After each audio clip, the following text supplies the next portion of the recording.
आप देख रहे हैं प्रेस एक्सप्रेस। मैं हूं आपके साथ हर्षिता।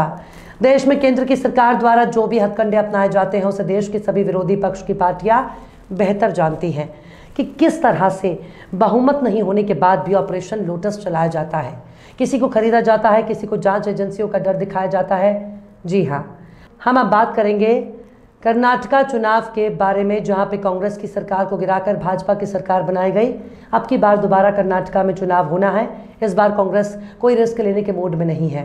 इस बात की जानकारी हमें कांग्रेस के वरिष्ठ नेता और कांग्रेस चुनाव गुलाबरगाह प्रभारी मजहर आलम खान और स्थानीय विधायक कनीज फातिमा, आपको बता दें कि ये वही कनीज फातिमा हैं जिन्होंने कर्नाटक में हिजाब बैन के खिलाफ पहली आवाज बुलंद की थी। देखिए प्रभारी मजहर आलम खान और कनीज फातिमा ने इस बार के चुनाव को लेकर क्या कहा। इस समय हम जिस जमीन पर खड़े हैं ये है कर्नाटका।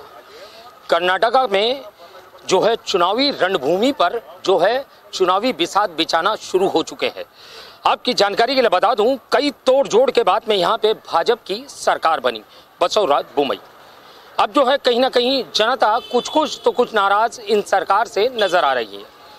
वजह ढेर सारी है। मेरे साथ में इस समय खान साहब हैं, मैं उनसे जानना चाहूँगा कि ज़मीन पर क्या हकीकत है, जो कि कांग्रेस के जो है कैंपेनिंग कमेटी के जो है वो उसके कोऑर्डिनेटर भी हैं, जो यहाँ का जो है पूरा वो कोऑर्डिनेशन कर रहे हैं। किस तरीके से कैंपेन होगा, किस तरीके से प्रचार प्रसार होगा, वो सारी चीज़ें इनके हाथ में है। मजहर खान सर, मैं आपसे जानना चाहूँगा सर, आज जो जिस ज़मीन पर हम लोग खड़े हैं ये बड़ी तारीखी ज़मीन बताई जाती है, गुलबर्गा। यहाँ का बड़ा पुराना इतिहास है। सर मैं जानना चाहूँगा कि इस बार इलेक्शन में, चुनाव में क्या रंग लग रहा है आपको, क्योंकि तोड़ जोड़ की राजनीति तो भाजपा ने कर ली, मगर इस बार क्या लग रहा है कि अब दोबारा इस तरीके की कोई हरकतें उनकी तरफ से की जाएगी? देखिए, सबसे पहले तो आदाब।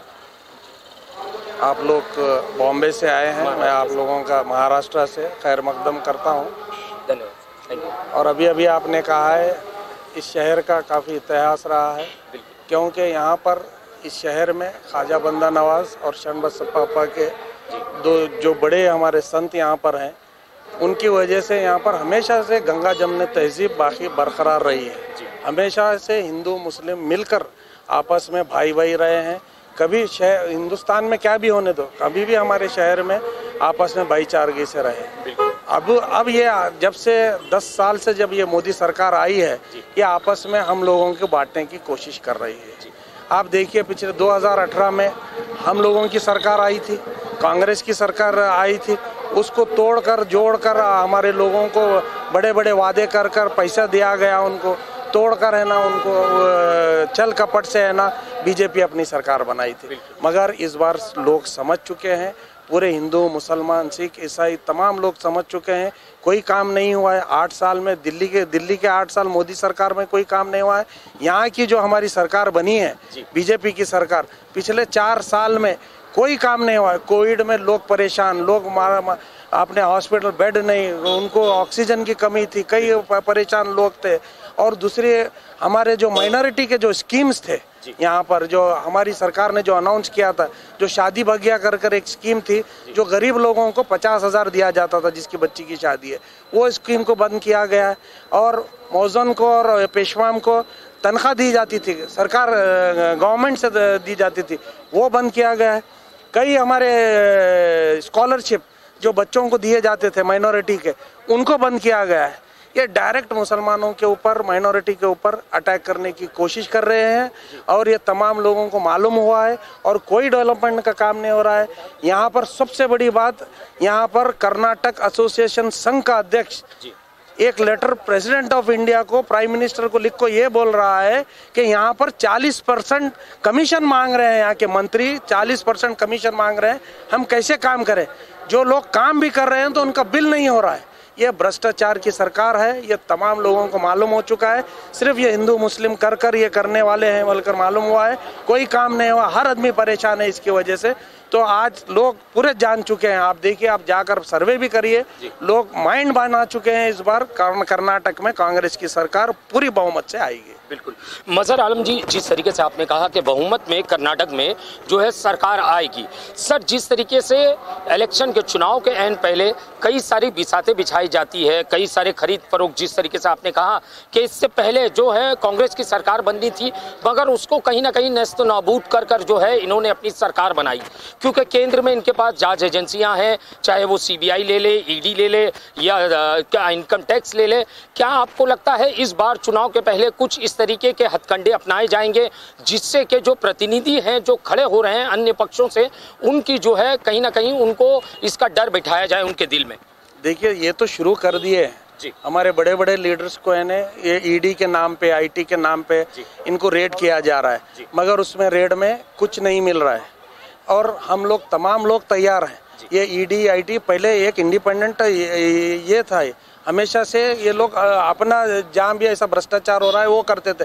ये अब तो ये मोदी के हाथ की कठपुतली बन चुके हैं ये लोग। इनके ऊपर अब किसी को भरोसा नहीं रहा है।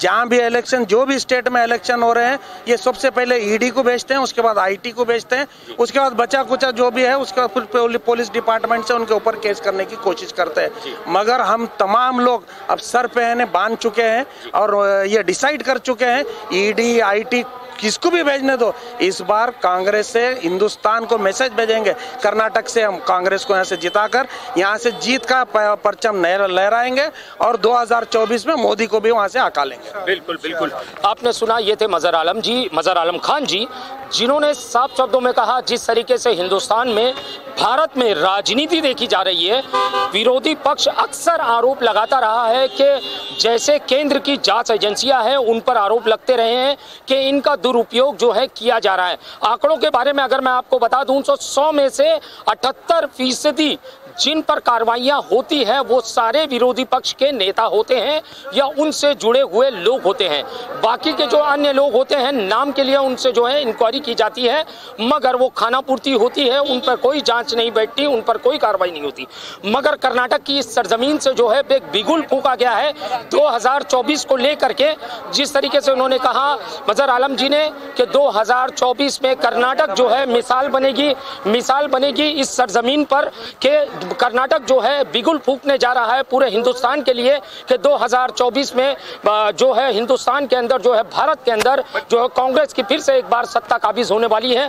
मेरे सामने यहाँ की विधायिका जो है खड़ी हैं, जो खातून जी हैं, खातून कनीज फातिमा जी हैं, जो कि विधायिका हैं कांग्रेस पक्ष से, जो कि विधायिका का चुनाव लड़ रही हैं, तो इस समय मेरे साथ में है। मैं आपकी जानकारी के लिए बता दूं, कनीज फातिमा जी एकमात्र ऐसी महिला है जो कि पूरे हिंदुस्तान के अंदर, जिन्होंने गुलबर्गा के अंदर हिजाब को लेकर इतना बड़ा एहतजाज किया जिसकी के गूंज पूरे हिंदुस्तान में सुनाई दी। कनीज जी, मैं पहला सवाल आपसे करूंगा मैम कि जिस तरीके से आपने हिंदुस्तान की सारे जो राजनीतिक पक्ष हैं उनके मुंह पे तमाचा मारने का काम किया कि आप पहली औरत हैं जो अपने घर की दहलीज पार करके रोड पर रास्तों पे उतरी, जो मुस्लिम बच्चियां हैं उन्हें इंसाफ दिलवाने के लिए।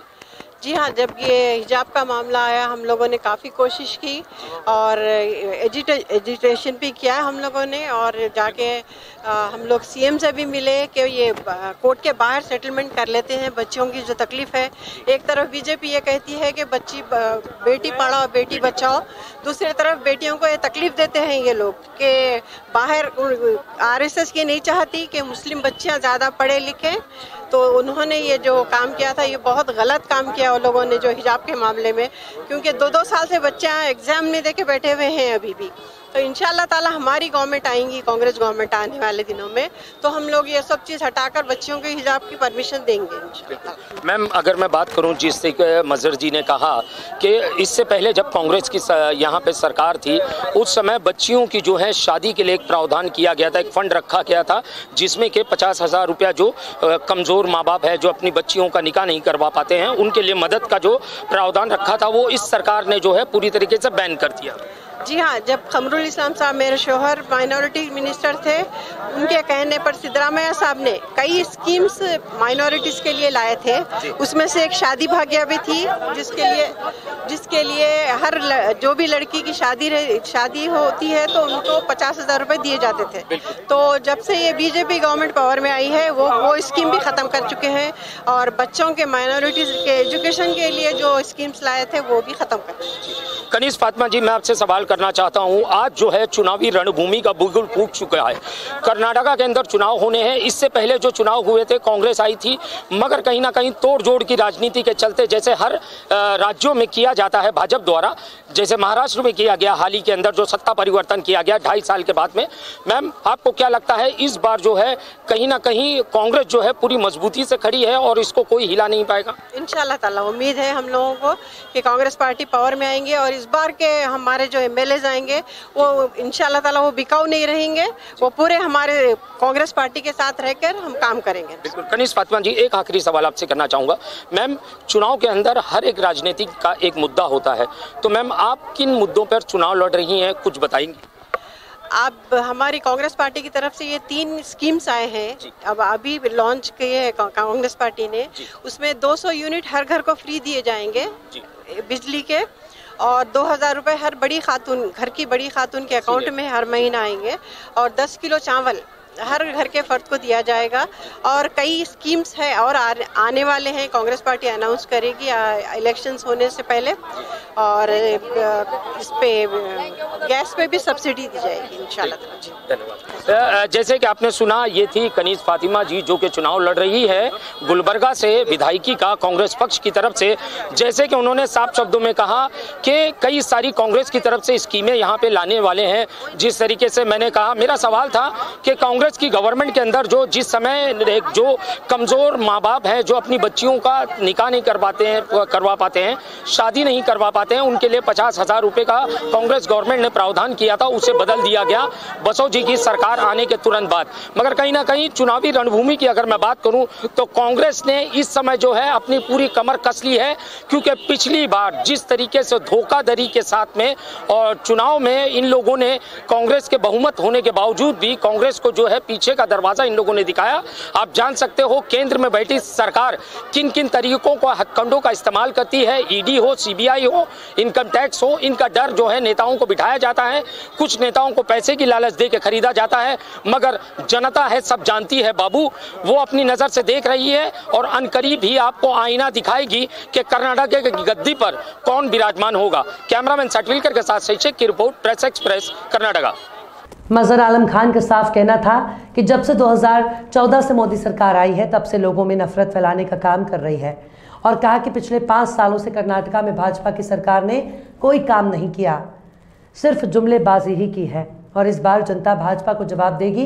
इसी तरह विधायक कनीज़ फातिमा ने कहा कि इस बार ज़रूर हमारी सरकार बनेगी कर्नाटका में, और कहा कि मोदी कहते हैं कि बेटी बचाओ बेटी पढ़ाओ, उनकी सरकार है कर्नाटका में और यहाँ मुस्लिम बच्चियों पर जुल्म होते हैं हिजाब के नाम पर। और कनीज़ फातिमा ने कहा कि इस बार कांग्रेस की सरकार बनेगी, कर्नाटका में 200 यूनिट बिजली फ्री होगी, वरिष्ठ महिलाओं को हर महीने पेंशन दी जाएगी। अब देखना ही होगा कि इस बार भाजपा क्या हथकंडे अपनाती है चुनाव जीतने के लिए। कर्नाटका गुलबर्गा से प्रेस एक्सप्रेस की रिपोर्ट।